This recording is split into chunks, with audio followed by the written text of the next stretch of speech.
So ఇప్పుడే breaking news రావడం జరిగింది. ఈ నెల 25న రాష్ట్ర వ్యాప్తంగా మొత్తం బంద్ అయితే చేయబోతున్నారు.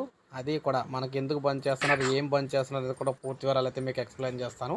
సో ముందుగా ప్రతి ఒక్కరు ఒక లైక్ చేయండి. సో ఆంధ్రప్రదేశ్ ప్రభుత్వం రాష్ట్ర వ్యాప్తంగా బంద్ అయితే చేయబోతుందన్నమాట. దీనికి గల కారణం చూసుకున్నట్లయితే ముఖ్యంగా వైన్ షాపులు బంద్ అయితే చేయబోతున్నారు.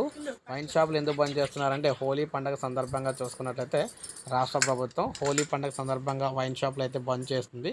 ఎందుకంటే పండగ హడావుల్లో అందరూ కూడా మొత్తం అందరూ కూడా దీనికి సంబంధించి రోడ్ల మీదే ఉంటారు కదా. సో ఈ నేపథ్యంలో రోడ్ల మీద ఉండి రోడ్ల మీద తిరుగుతూ ఎలా పడితే అలాగా సో ఈ పండగ సెలబ్రేషన్స్ అయితే చేస్తూ ఉంటారు. ముఖ్యంగా ఎక్కువగా ఎవరైతే మందు బాబులు ఉన్నారో వారందరూ కూడా రోడ్డు మీదకి వచ్చి ఫుల్గా తాగి ఎలా పడితే చేస్తారు కాబట్టి ముందుగా వైన్ షాపులు అన్నీ కూడా బంద్ అయితే చేస్తున్నారన్నమాట. సో అక్కడ ఉన్న పరిస్థితులను బట్టి బేస్ చేసుకొని అక్కడ విద్యా సంస్థలు కూడా బంద్ చేయాలా ఏంటి అనేది అయితే ఆల్రెడీ విద్యా సంస్థలు అయితే సెలవే, హోలీ రోజు పబ్లిక్ హాలిడే కాబట్టి సో చిన్న చిన్న ఇన్స్టిట్యూషన్స్ ఏవైతే ఉంటాయో ఇక్కడ కోచింగ్ సెంటర్ లాంటివి ఇటువంటివన్నీ కూడా వాటిని కూడా మ్యాక్సిమం అయితే మూవించే అవకాశం అయితే కనిపిస్తుంది అనమాట. సో 25వ తారీఖున ఈ విధంగా అయితే మొత్తం బంద్ అయితే చేయబోతున్నారు రాష్ట్ర వ్యాప్తంగా. సో అందుకే వీడియో చేయడం అయితే జరిగింది. ఇప్పుడే మనకు అప్డేట్ వచ్చింది. ఒక లైక్ చేయండి, సబ్స్క్రైబ్ చేసుకోకపోతే మన ఛానల్ సబ్స్క్రైబ్ చేసుకొని